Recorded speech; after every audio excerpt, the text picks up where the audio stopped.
Good day, everybody. Really exciting to see all of you, even if I just look at the names from the Champerier to Citati to Raj. I don't even know. Probably I'm pronouncing them all in the wrong way, but it's a proof we have some kind of Semco style world meeting here. Apparently, everybody on the world, at least people all over the world, are interested in learning more about team building and team dynamics. We found out ourselves, being Semco Style Institute and a small team, 5 people working in a core team, that team building and becoming and keeping a team is especially important in these virtual times. So we're all working on distance and keeping connected to each other. Feeling, working and being a team may be more important than ever. And that's why we set up this webinar. I'm one of the co-founders of the Semco Style Institute, which we founded in 2016 together with the management speaker and author and experienced guy, Ricardo Simler. And together with him, we built a framework, some kind of living library with all kind of practices, but even more important than that, we took it to life, adding up our own experience, working as consultants, trainers, doing this ourselves. We are all based in the Netherlands, but just as important, doing so with our country partners all over the world. So for example, we are working with country partners in India, Japan, South Africa, and so forth. We collect lessons and learnings all the time. So the things I will be sharing to you today, divided on 6 topics, will be collected from all these resources, whether it's from Ricardo Semra, from our country partners, but most from our own experience, because in the end, it's all about experience. And we'll do so in 6 topics on team building. The first one, building trust. The second one, how to come from a group to a team. Then we talk about dreams, goals, roles and boundaries, decision-making and feedback. Starting with the first topic on the next slide is our Semco style framework. So this is the first source of reference I wanted to dive into with you. This is what we collected together with Semco style people all over the world and Ricardo Semler. We collected it all around 5 basic principles. We decided to call them principles because they show you some kind of direction without completely prescribing one single way only. So for example, trust is an important thing to work towards. Most things we collected and described are for building organizations built on trust, but you could just as easily picture it on a team level, especially when you know that building strong teams is the foundation of every alternative to hierarchical and command and control types of management.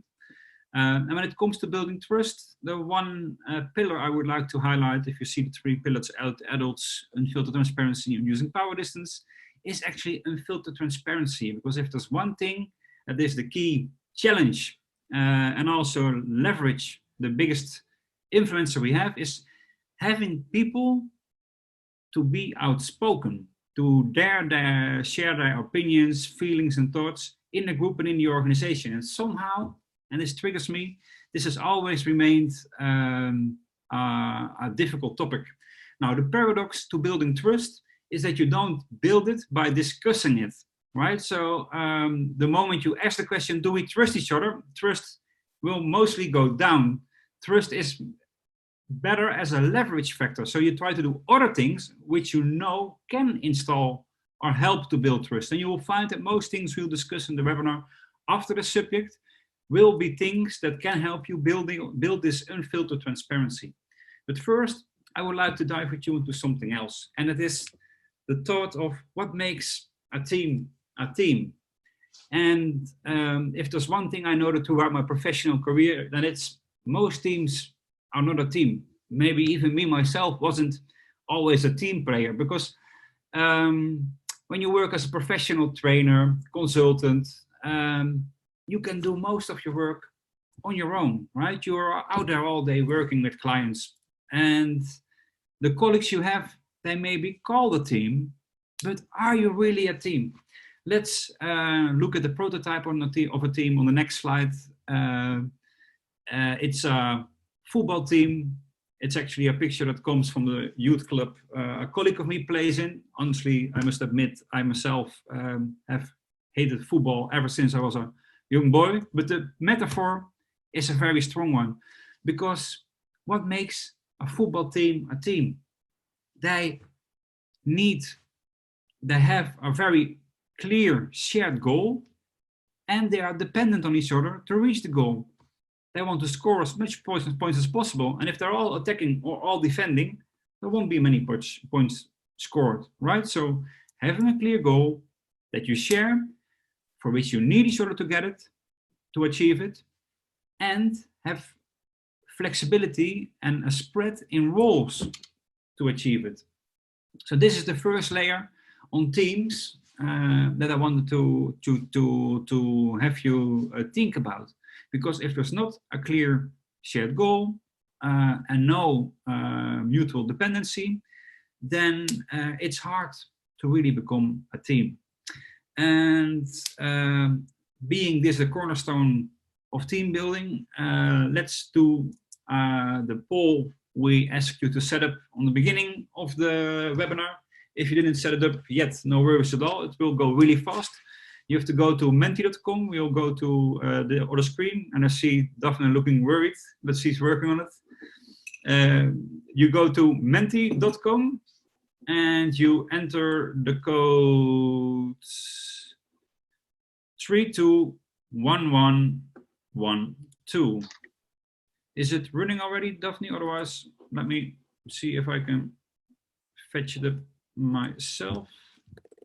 Yeah, I'm trying to share again. Sorry, it's just.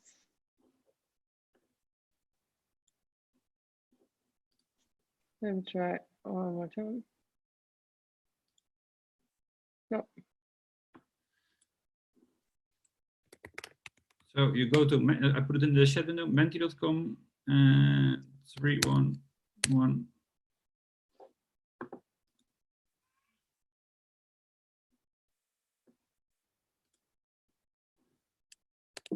So you see the. You see the. Menti now, right? Yes, you see the websites and the codes on top. And the questions, it's actually a double question we want to ask you. Does your team have clear goals, and do team members depend on each other to reach those goals? And if you're working as a consultant or as a trainer, think of a client team you're currently working with. If you're working within a company, think about the team you work with most. So please go to menti.com, fit in the code, and answer in these options.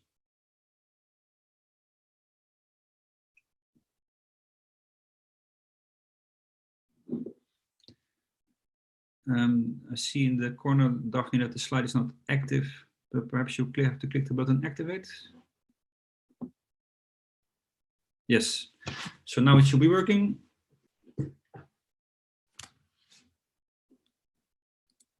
Please all try again to answer the question. You can perhaps have to click on the top button on your screen saying refresh. Yes, here comes the first one.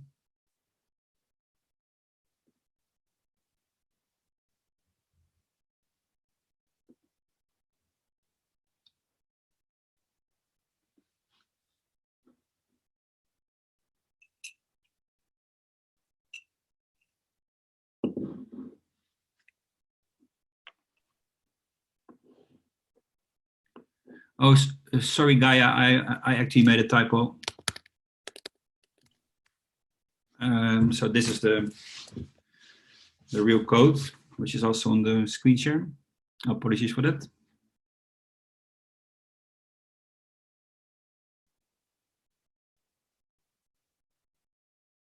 All right, so let's start discussing the answers while perhaps some more responses come in. Because actually all categories have some interesting notions to it. When you have a clear goal and mutual dependency, you depend on each other to reach the goals, the strongest fundament for becoming a team is there. Which is not to say that it's easy to get there. If there's one thing I found, that it needs continuous attention, much like the relationships at home you find yourself in. Somehow you always need to keep actively working on it. When you have clear goal and dependency, then the baseline is strong. but you may be interested in working on topics such as decision making, feedback, and especially rhythms for that. One thing we'll dive in later also, because the more frequent and active you work on keeping or becoming a team, the easier it becomes. When you have a clear goal, so the 44% of people who gave the second option, but no real dependency on each other, it means some people may contribute more to something shared and others less. And this may trigger feelings for people. Is this really my team? Do I belong to it? Am I at the right spot? And this don't have to be very severe notions. But being outspoken here is also key, right? So what are your contributions? What are your goals? And where do the goals of the team and you as a person align? And if the goal of a team as a whole does not depend on everybody together, perhaps there are other goals or ambitions you can share and work on together. So think of side projects or sub-projects, smaller things you can do to which everybody can contribute, because somehow sharing the burden of work and doing it together may be a key thing here. And when it's not on top level goal, perhaps you can dive down. Interestingly enough, everybody says appears to have a clear goal, so that's a good thing. That will be helpful also when we go to the next subject and slide.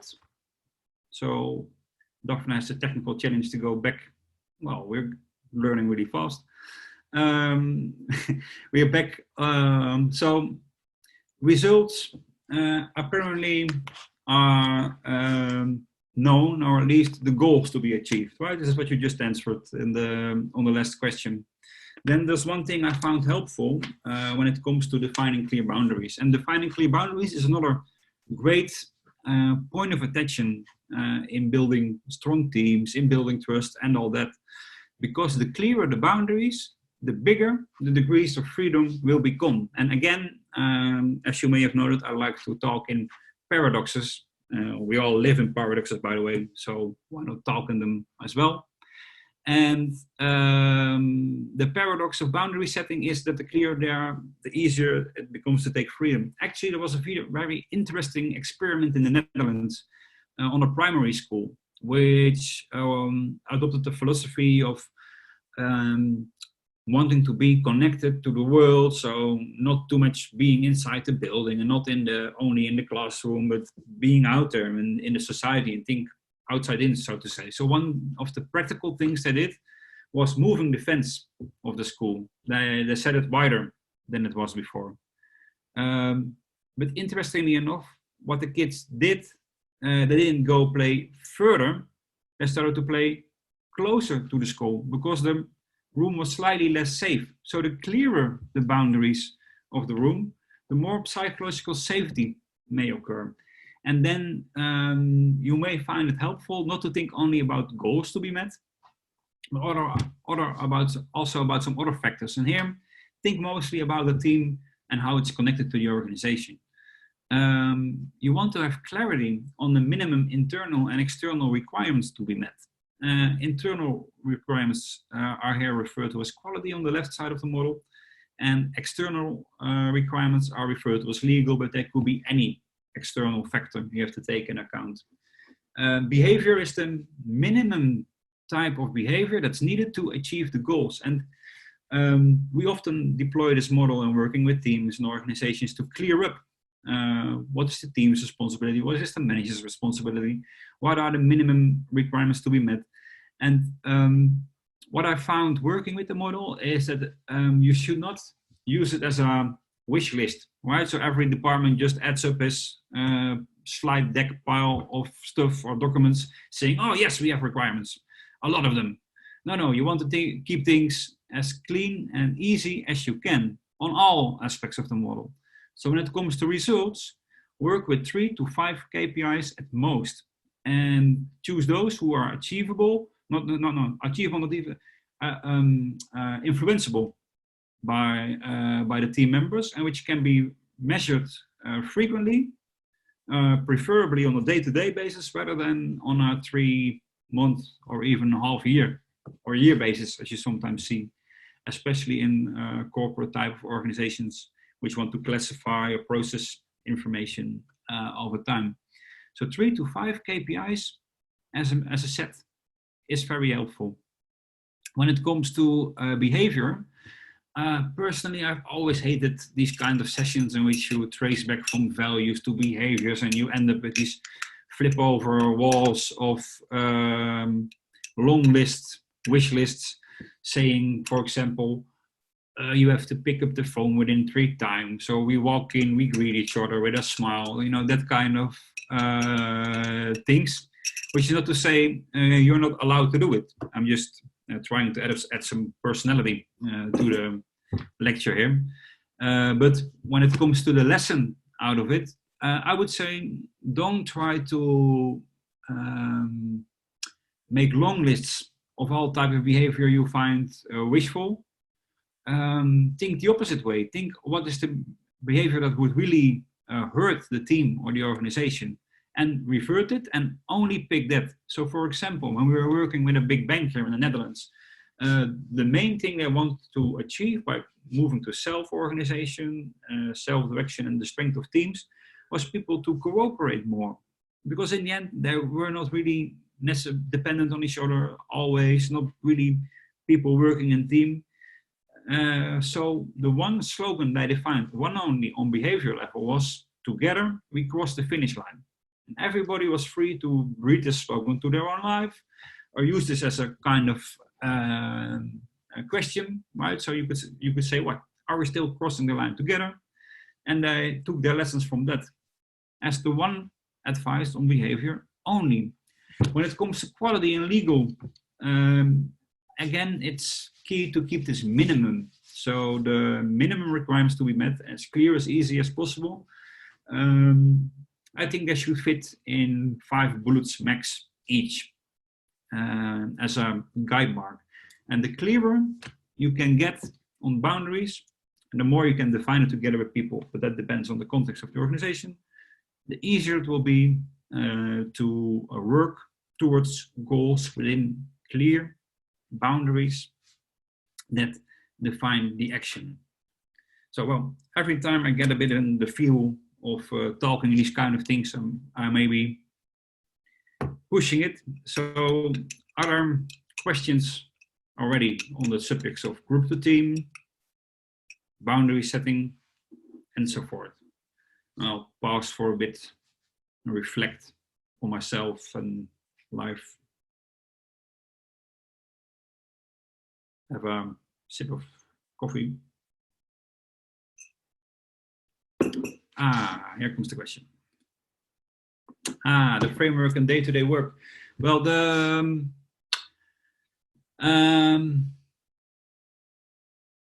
in the end, the framework is a lens to look through, right? It's like a periscope which filters out specific topics.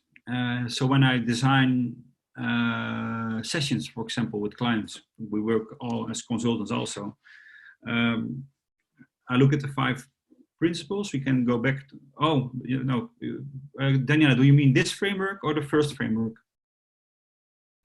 So the framework on boundary setting or the framework? The latter, sorry, the freedom, sorry? The boundary framework, the latter. Yes, and could you specify your question? So, I mean, if you're defining things like this, so you said ideally you co-create them, collaborate on what the ideal behavior should look like. I always make the experience that it's kind of a nice to have thingy. Then often you see them put on the walls in the offices, but no one ever refers back to them. So it's not that you're kind of held accountable to them. So how do you make them do you fill them with life in the day-to-day work? When do you go back? How do you implement them in the day-to-day work of people? Right. One thing I found helpful in setting of the big bank is that I took consequence from it at really senior level and also showed it as an example. So, for example, when it came to cross the line together, I said nobody meets the targets on senior level, on department level, unless everybody meets the targets. And they trace this back to the norms on how to work on goals and meeting goals on sub-team level. And they only work with this cross the line together. So no flip over walls full of all these nice to have things, because then we are on the same page. It never works. And even when you do the sessions, everybody knows it's lip service, right? You do this once in a while, and you hope it to become 5 o'clock and have drinks with your colleagues, right?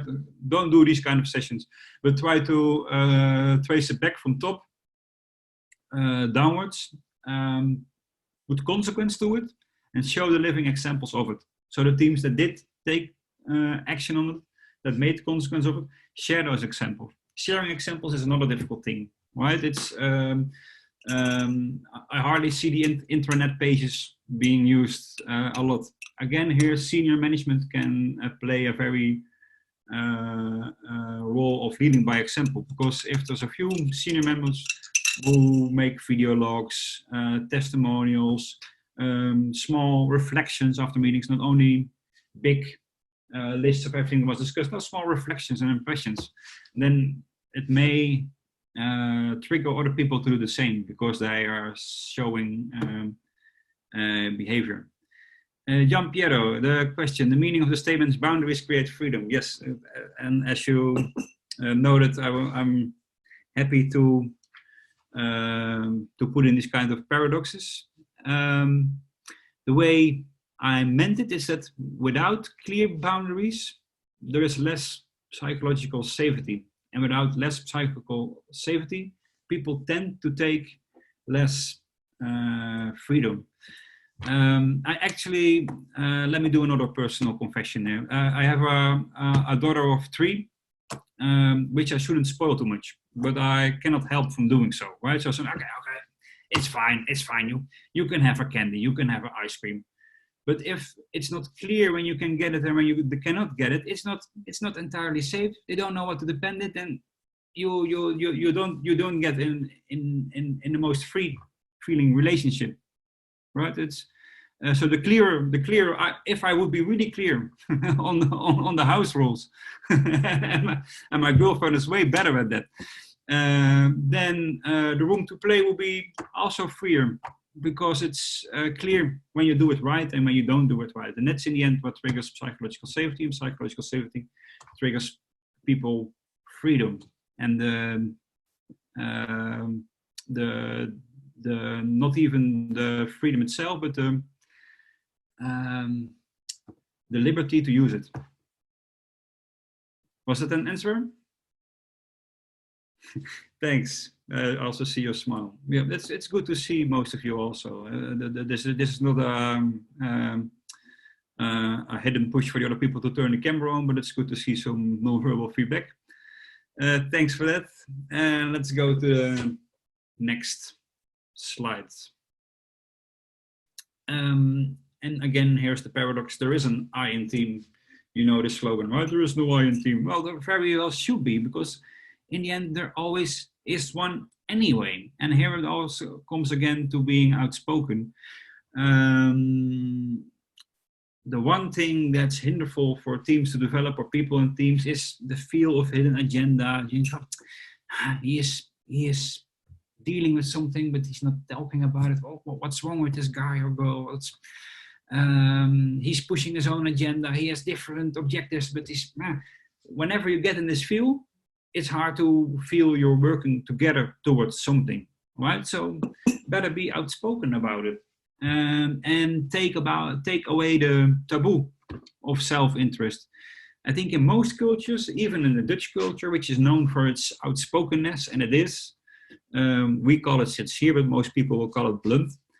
But nevertheless, even if you're living in a blunt Dutch environment where people are outspoken, even here self-interest is something that you assume to be negative, because people assume it to be standing in the way of team and organization goals. But the more outspoken you dare to be about it, the easier you can find the balance with it, with the shared interest, and co-create something that works for all sides. So the image you see here comes from an exercise we do on day-to-day basis with teams, in which in the co-creation corner you can, for example, put team or organizational goals, and you ask people what self-interest of you lies in this goal. Where does it help you? What do you need to be successful in your work? When are you successful in your work? What does that mean to you? And the more you can have these kind of conversations and also find where people share the same interests, the easier you find ways to reconcile, to balance the two. And this was actually one of the biggest eye-openers I had in working with Ricardo Semler, because being clear about self-interest is a pivotal point in this approach. We also learned this when we were actually negotiating setting up the firm, because we had to talk about shares and scopes and all that kind of things. And if we found one thing stunning, and also, by the way, a very good negotiation technique, was him first talking from his own perspective and then talking from our perspective. So suddenly saying, well, but if I look at this situation from your matter, then perhaps this and this may not work for you, or this and this could be better, or that could work for you in this way. And say, hey, I feel heard, I feel understood. I think my interests are being taken care of.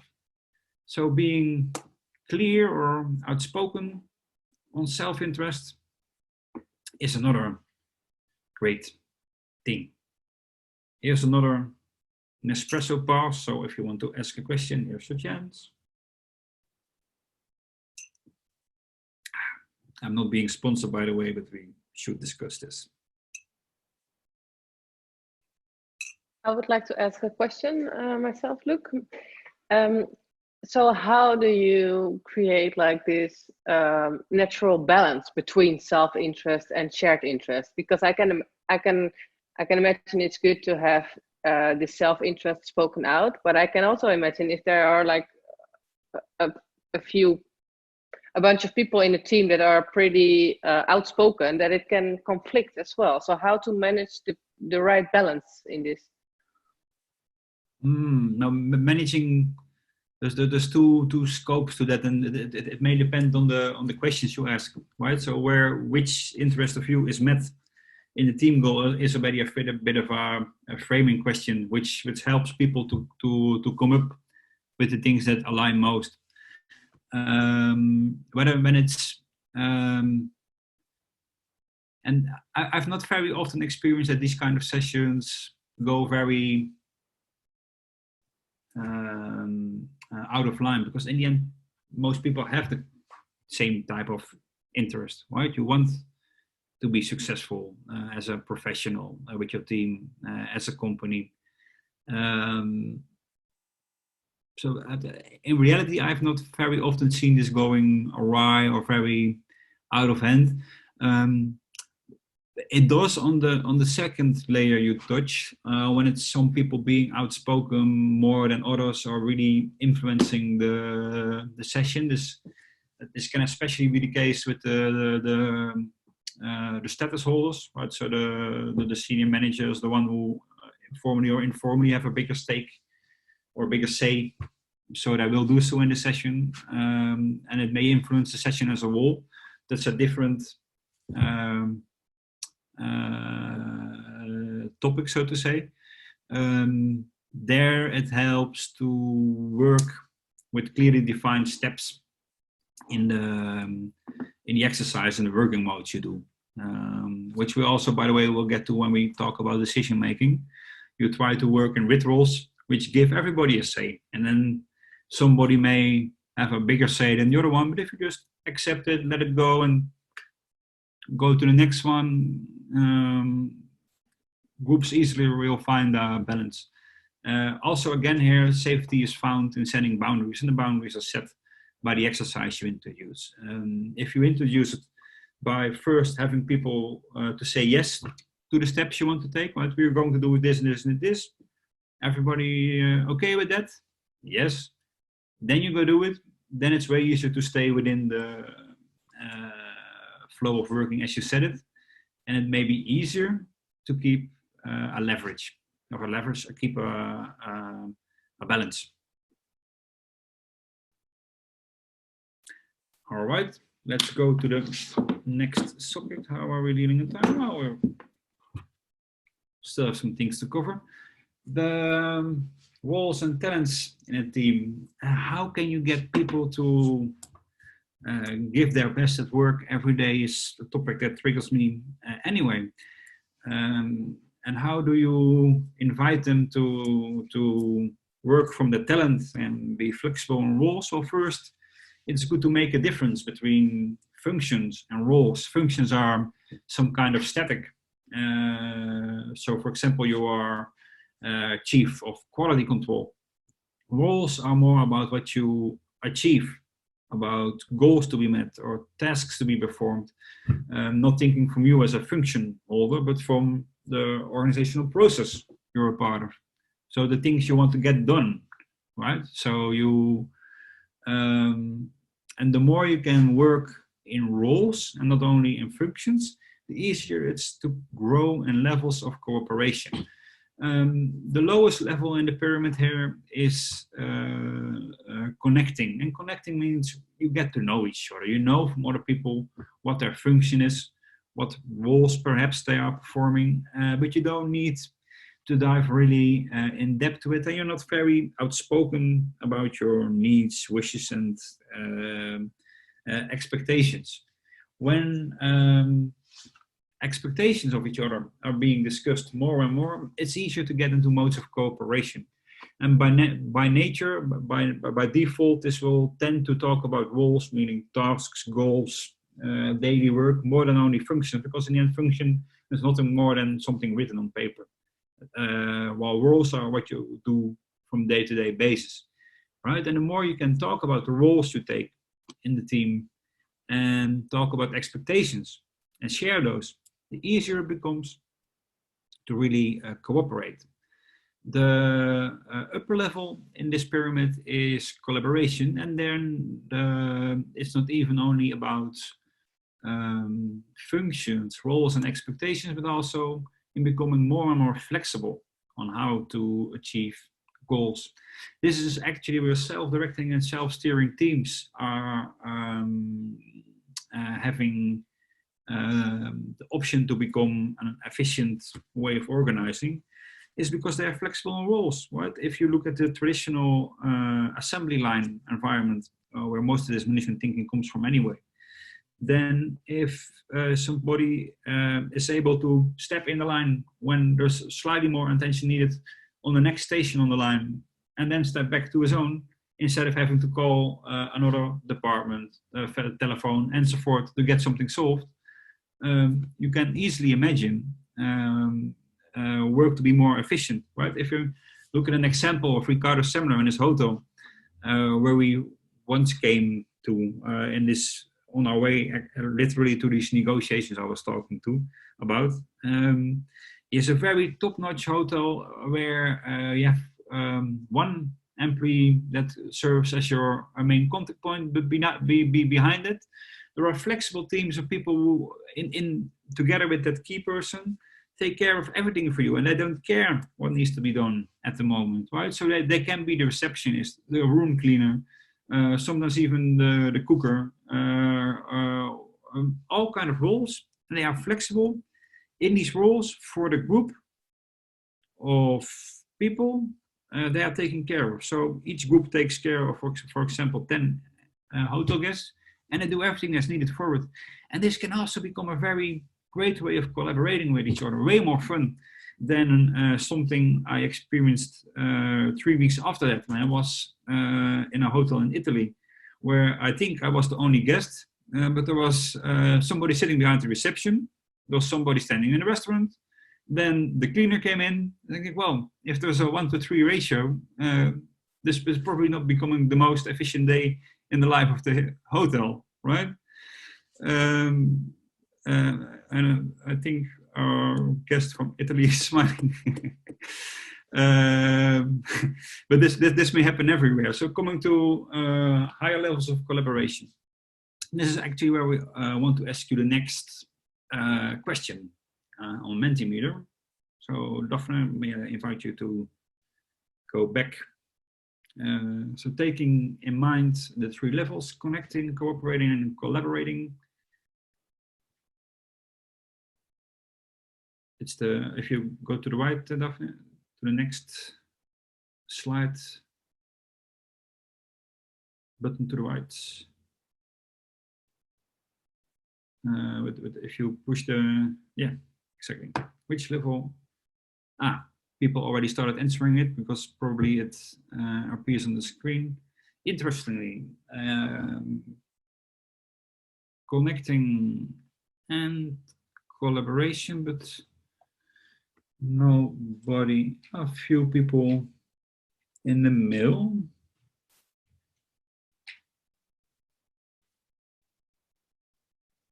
Right, so it's actually a bit of the same picture as we saw before, with relatively high levels of collaboration, cooperation, goals known, team dependency. So my assumption will be that most of you work in small professional groups, but that's also because I know the bias of the people who are on our mailing list or who are attending these type of webinars, right? So I'm actually ending up even another source to come to this proclamation. Anyway, growing from left to right in levels of cooperation is all about talking about roles and becoming more and more flexible in picking up roles. And again, like we discussed with the previous question,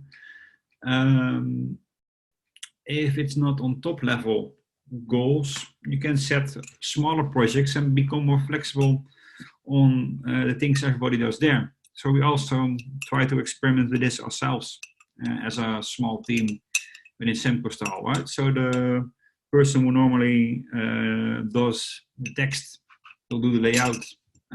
Somebody who makes a proposition doesn't make the proposition, but takes a different task. So you try to job task rotation and sub-level projects are great levers in both building this type of collaborations and the type of developments as we discussed in the previous question. All right, let's go back as we have still 2 more topics to discuss.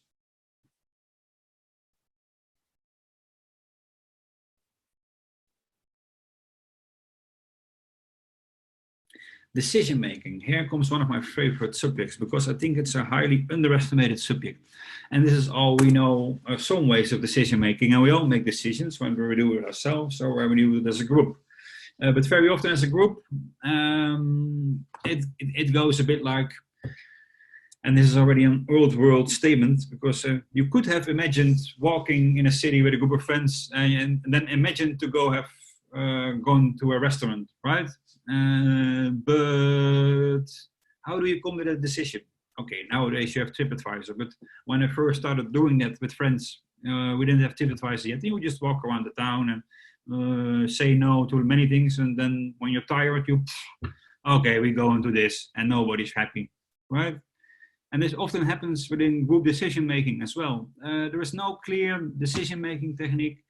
There's a lot of talking. And also, again, here in the Netherlands, we're good at that, right? So when we can be outspoken about things, but also just keep talking about things and then compromise and in the end have the leader decide or vote or somebody blocks things by vetoing. And none of these are negative ways of decision making by default. Everything can be useful at time. But the things that I found most useful in working with teams ourselves is 2 other ways of decision making, in which you don't everybody just vote or one person decide. You try to make each vote count. And again, working with clear rituals is a very helpful thing. And working with consent, and there's whole books on that, is what I found a really mind-blowing decision-making technique, because it says don't try to agree on anything, or not everybody should have to agree. Can you give your consent? And that's a different thing, because if you cannot give your consent, there should be a strong objection to do so. So instead of asking the question, you don't do you agree? You ask the question, is there a strong objection to the proposal at hand?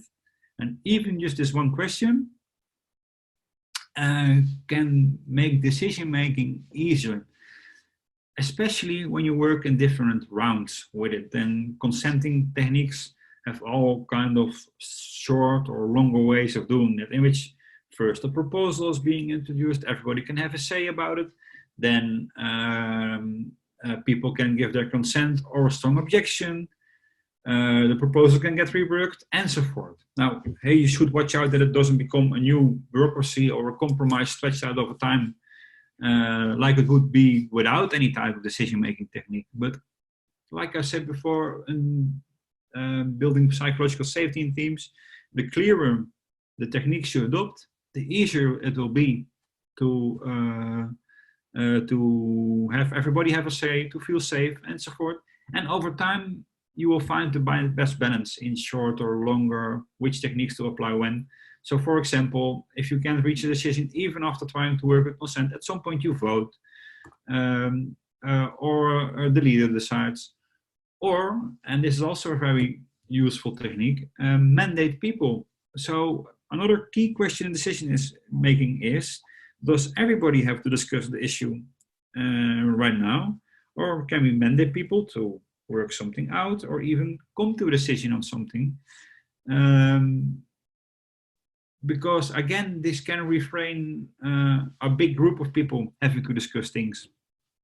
Another thing to team building, by the way, is working with groups of 10. This could be 8, 10, or 12 people in reality, or slightly less, but more than that actually make it hard to really become a team, feel like a team, and use all kind of techniques in decision making and stuff, because the group gets slightly too big for everybody to have a say, for everybody to know each other, and so forth. So working with a team size of 8 to 12 people, and then working with techniques like mandating or consenting can be very useful. We had a question on that, but I don't think it's very useful to do that. So let me take it the other way around and ask you if there are questions.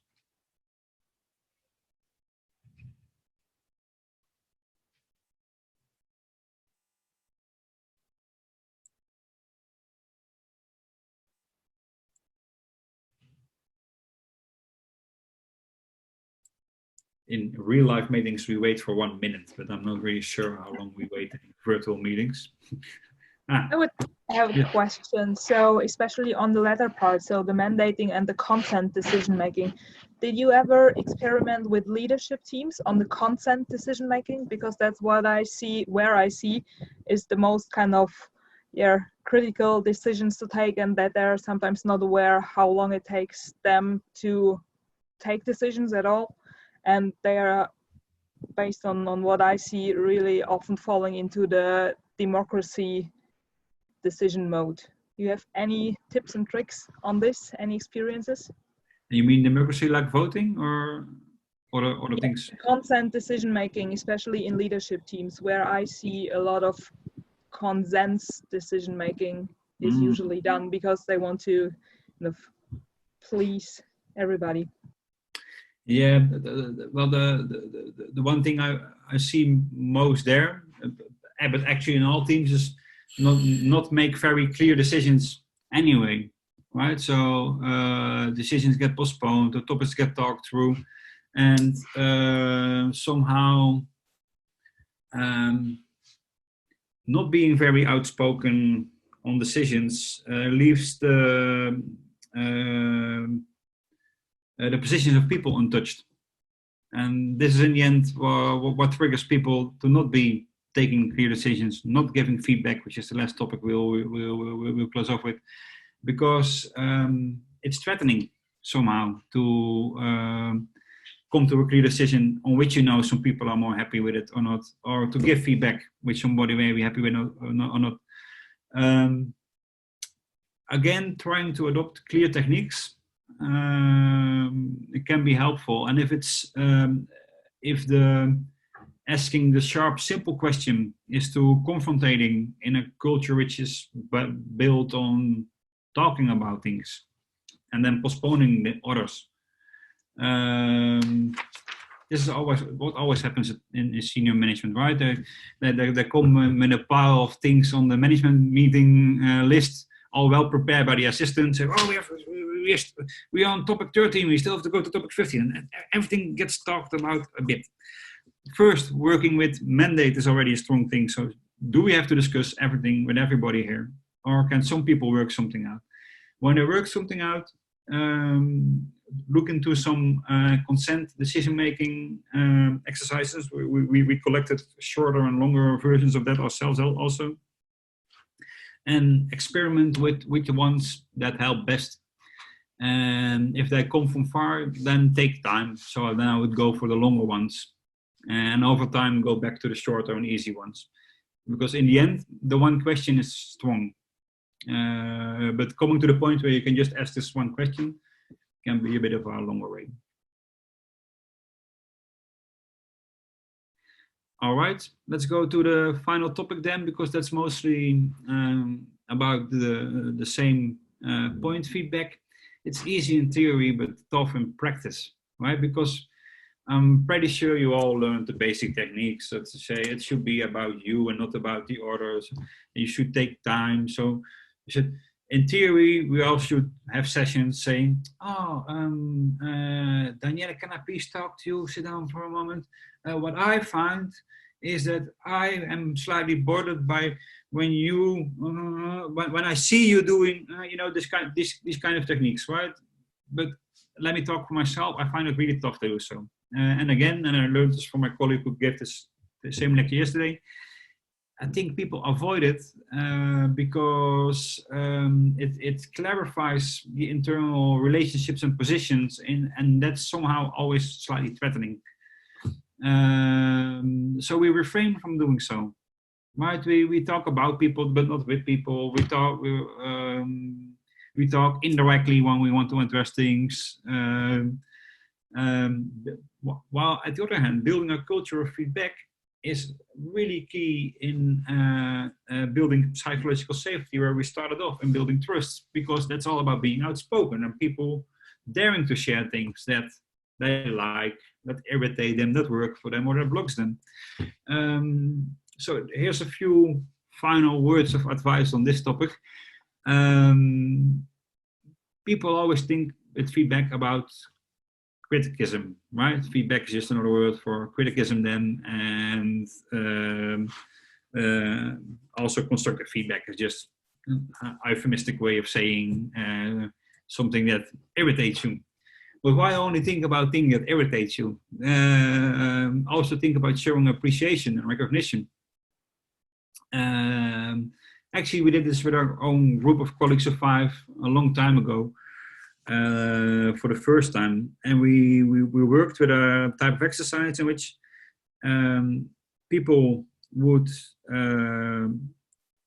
share something they appreciated in what another person had done over the last year even, and then the person would share something they're proud of themselves, right? So everybody would still have a feel, could add something personal to it and not only listen. But still you would hear something that other people appreciated. And before I was feeling like, oh no, this will be one of those core value flip over sessions again. We did this lip service type of, right? But I was actually astonished by the subtleties and nuances of appreciation that people could share, because in the end it showed that people see way better what you're doing than you think. and what's good about it and what they like about it. So people could come up with really good specific examples of what they appreciated about the other. And by doing that, people felt recognized, heard, seen, and being seen and recognized is a key factor in all human relations. So also in teams. And showing appreciation and recognition is the best way to build a culture of feedback. Same goes up for creating a rhythm and a structure in meetings, as I may have abundantly stated the case about. And the final thing is connect. So check in during meetings, set up informal meeting moments, and this last is taking in mind the current situation we're all in, right? Because we have a bit of a world gathering here, but we're all in the same type of lockdown, I'm pretty sure. So we're all working virtually, and even then it's more important to have small check-ins in meetings, right? Saying, how's everybody feeling? How are you?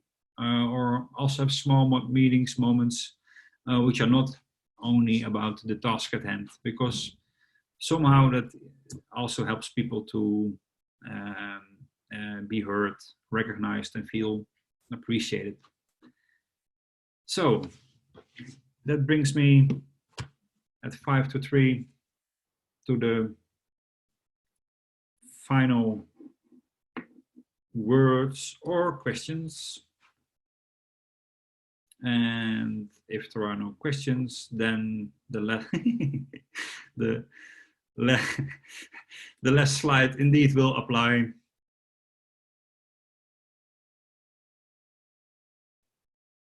Right, it was really great to see people from all over the world. So thank you so much for joining this webinar. Daphne. Yes, thank you, Luke, for hosting this webinar. And once again, thank you all for joining. If there are any last questions, don't hesitate to ask them now. But oh, I do see a last question coming in. How do you stick to this strategy in tough times? Maybe, Luke, you can have a short reply on that before we finalize this webinar.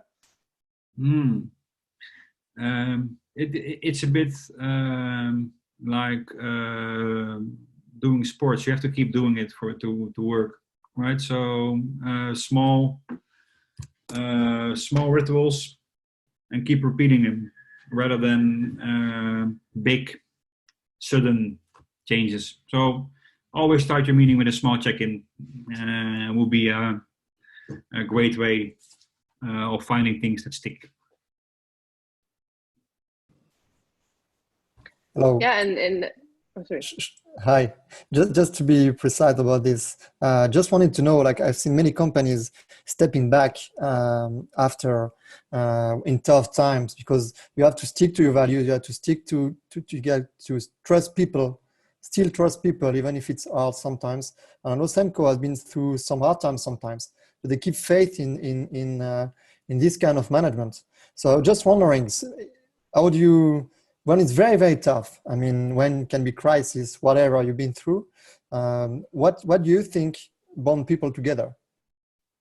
When I look at our own little company, we all have a very good feeling about, for example, also the financial performance. How are we doing, right? We go to these figures very often. So we all knew which measures to take also. And so we all stepped back in salary, and we made this decision pretty much overnight. Then you really feel connected with your colleagues. So right, because you know you're in it together. You can also do this on larger scale. Also in the example of Semco itself, which is written about in the book, where people collectively voted or agreed upon stepping back slightly. They did so because they had a strong base together of having the same understanding of how the organization is doing, right? So having clear, simple information on performance, and for people also know how to contribute to their performance can be another key factor here. Thanks. You're very much welcome. Thanks everybody for the questions, the smiles, the responses to the questions. We found it really enjoyable, and if you felt the same, be welcome next time